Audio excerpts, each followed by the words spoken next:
हरे कृष्णा, राधे राधे। और मैं आपके लिए आज एक कथा लेकर आई हूँ। एक महिला थी जो कि मतलब जैसे उनको घर के काम काज से ना समय नहीं मिलता था कि वो बाल गोपाल की या फिर मतलब ठाकुर जी की सेवा कर सके। लेकिन वो ना जो भी काम करती थी लेकिन कभी भी ऐसा कोई समय नहीं होता जब वो बाल गोपाल ठाकुर जी या हरे कृष्ण हरे राम अपने मुख से भूलती थी। हमेशा वो अपने मन में हमेशा ही हरे कृष्ण हरे राम इस महामंत्र का जाप करते ही रहती। चाहे वो खाना बनाओ जो भी कार्य करती थी, बस वो बाल गोपाल का ठाकुर जी का नाम लेते ही रहती थी। उनका मतलब जैसे पूरा घर था, छोटे एक बच्चा था, फिर पति थे, सास ससुर सब थे। लेकिन एक समय की बात है, वो खाना बना रही थी और अचानक वो मतलब जैसे उन्हें लगा कि कोई कुछ चीज़ जो है ना बहुत ज़ोर से गिरा। जब वो मतलब बाहर आकर देखी तो उन्होंने देखा कि उनका बच्चा जो है ना वो बहुत ऊंचे छत से मतलब जैसे गिर गया है।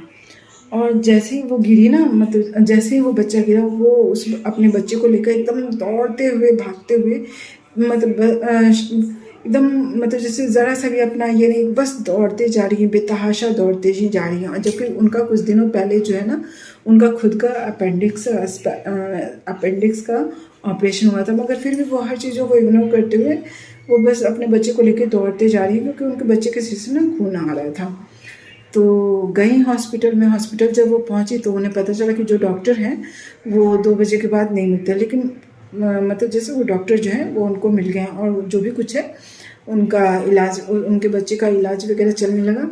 और वो जस्ट रास्ते पर ना मतलब जैसे ठाकुर जी को कोसते हुए जा रही थी कि जाओ, अब मैं तुम्हें बिल्कुल भी याद नहीं करूँगी, कि मैं शायद ही कोई क्षण होगा जब मैं तुम्हें भूलती थी। मैं हमेशा तुम्हारा नाम लिया करती थी, लेकिन मुझे क्या मिला, तुमने मेरे बच्चे का भी ख्याल नहीं रखा। ये वो पूरा करके और पूरा बाल मतलब ठाकुर जी को कोसते हुए जा रही हैं कि मतलब मैं तुम्हारा नाम नहीं लूँगी अब से, मैं कि कुछ नहीं मिलता है भक्ति को, और मतलब लोग परेशानी होते हैं, ये वो इस तरह की बातें सोच रही हैं। और मतलब फिर मतलब थोड़ी देर के बाद उनका बच्चा जो है डिस्चार्ज हो गया।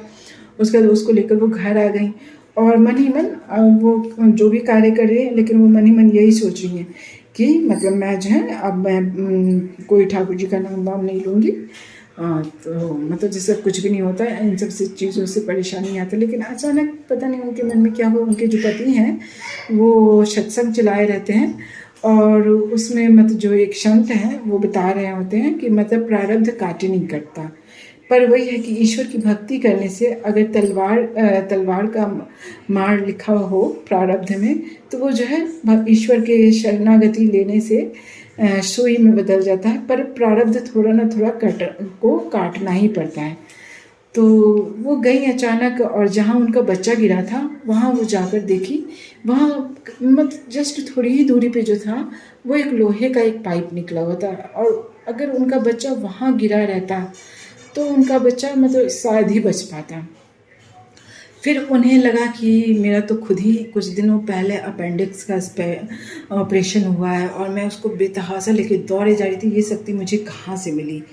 फिर वो जो डॉक्टर, जो ओनली उनका टाइम 2 बजे ही था, वो 3 बजे भी पता जिस भी वजह से थे वो रुके हुए थे। अगर बाई चांस वो चले जाते तो फिर उनके बच्चे को थोड़ा बचाना मुश्किल हो जाता। लेकिन किसी न किसी कारणवश जो है वो डॉक्टर भी मतलब 3 बजे तक वहाँ रुके हुए थे। फिर इस तरह से करते हुए तब उन्हें रियलाइज़ हुआ कि प्रारब्ध तो वाकई काटे नहीं करता, लेकिन वही है कि जहाँ तलवार का ये हो वहाँ सुई से झेलना पड़ता है ईश्वर की शरणागति लेने से। तो ये थी आज की कथा, और आप बताइएगा आज की कथा आपको कैसी लगी। Hare Krishna, Radhe Radhe, and please like share and subscribe my channel. Hare Krishna, Radhe.